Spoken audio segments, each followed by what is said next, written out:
Let us know when you are ready. Hello. Hello. I can see Wanarusi.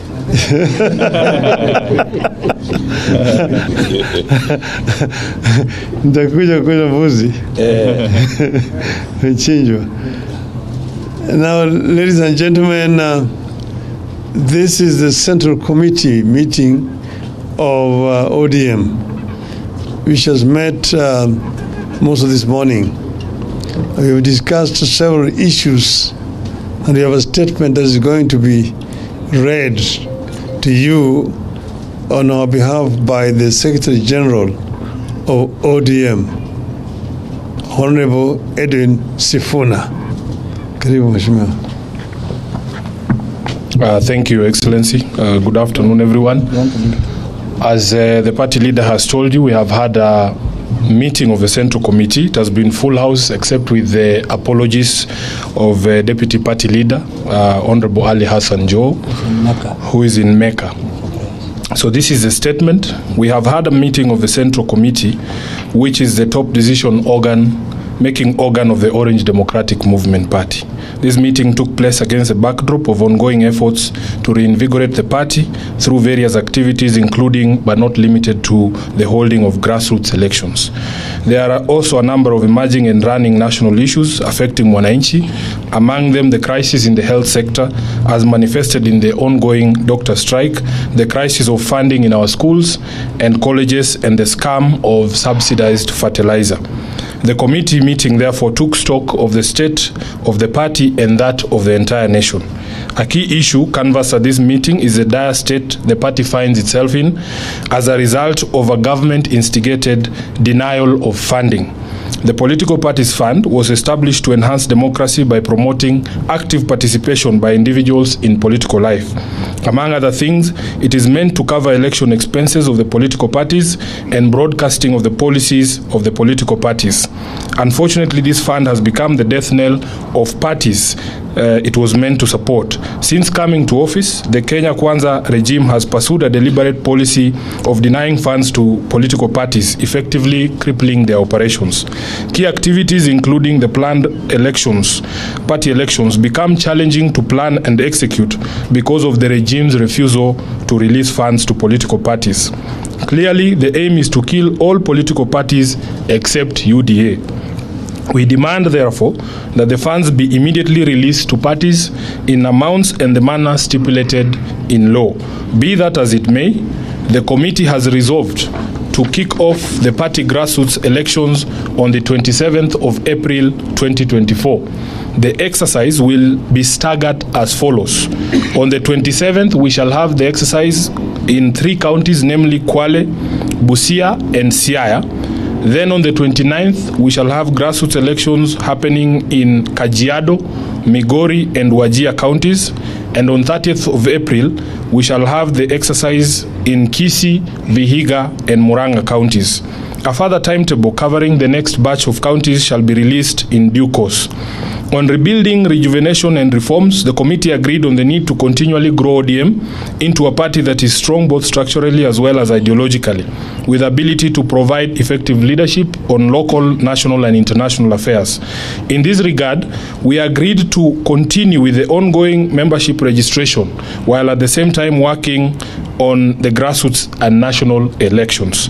With pride and satisfaction, the committee took note of the ongoing preparations by various leaders and members to vie for various positions.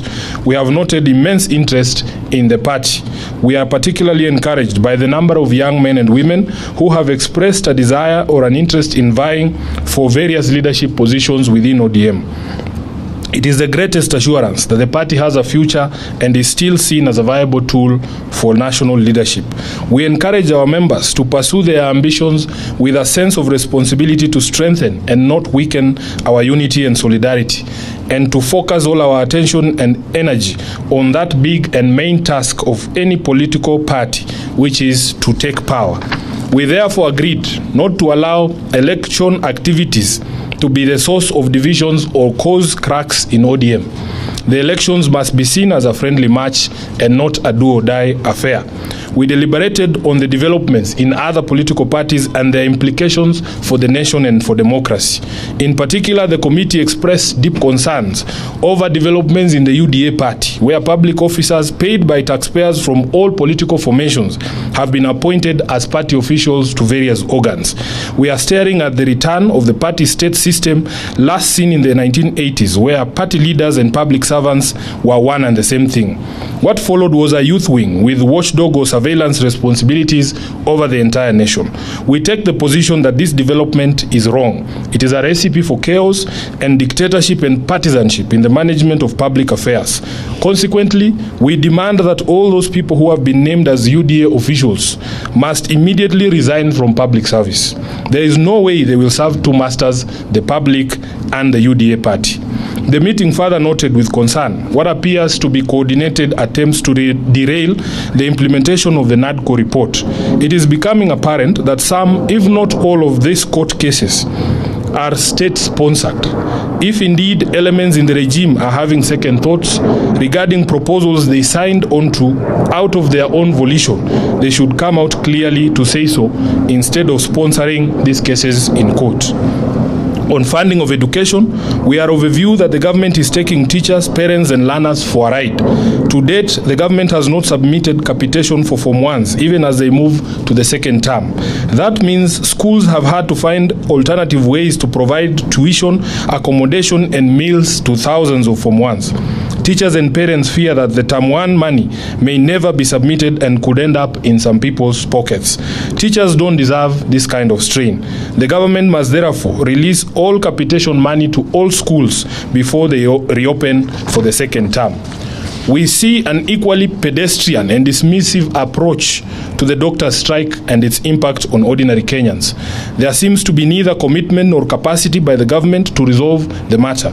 We take the position that government must immediately respect and implement the 2021 court ruling which directed the Ministry of Health and the 47 county governments to implement the basic salary as per the agreed, signed and registered collective bargaining agreement of 2017-2021. In line with the demands of the striking doctors, the government must ring-fence health finances by operationalizing the Facility Improvement Fund. We support the call by doctors for the government to allocate at least 15% of its budget to health and to devolve the resources to the counties. We equally support calls by doctors for annual and incremental recruitment of doctors and other healthcare workers until the country attains the recommended levels of staffing for various levels of facilities. That is what the government does with teachers, police and military. Finally, we have reviewed one of the most dubious scandals running in the country currently, the scandal of fake fertilizers being distributed to farmers by government agencies and also being disowned by those same agencies within government. It is a scam that goes to the heart of our very survival as a nation. Coming right in the middle of the planting season, the presence and distribution of fake fertilizer and seeds is nothing more than economic sabotage. We therefore reiterate that heads must roll. Officers at the Ministry of Agriculture and those at the Kenya Bureau of Standards and the National Cereals and Produce Board, who have direct responsibility for fertilizer, seeds and certification, must immediately quit their positions and pave way for proper and professional investigations. Those found to be responsible for these criminal activities of supplying fake seeds and fertilizer must be charged with sabotage and engagement in organized criminal activity. The government must immediately devise new ways to procure, secure and distribute quality fertilizer and seeds to farmers who are running out of time. We reiterate that in view of the current delays and confusion over fertilizers, the prices of a product be subsidized further and reduced from the current 2,500 for a 50 kg bag to 1,500 as a show of remorse and apology and respect to our farmers. That is the end of the statement. I am sure it is clear and there will be no questions. Perfect. Luka which?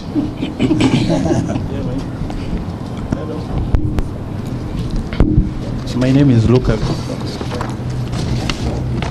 Yeah, too. somebody would ask, like, if you are conducting elections on 27th, which body is going to oversee this election, given that you have disbanded your NEP and the steering committee is not yet properly constituted? 2, are you going to do a manual election, electronic, or consensus? Well, first of all, I wish you would know that as a committee,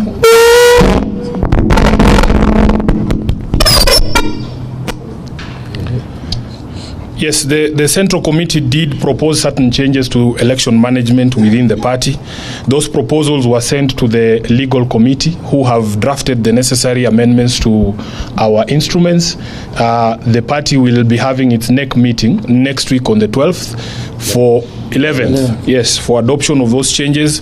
And thereafter, we will be holding a National Governing Council to adopt those changes. So we have our full timetable to ensure that all of those things are in place before the 27th. Secondly, as to the method that will be used, the rules of the party are clear. All those methods that you have spoken about are actually proper methods of elections in ODM. So the board, the election committee, will be sitting with our members in the regions, because not all regions are the same. They'll be determining which method best suits which region. Any other question? I thank you. I thank you very much. Thank you. Very good. We'll get you a copy of the statement shortly.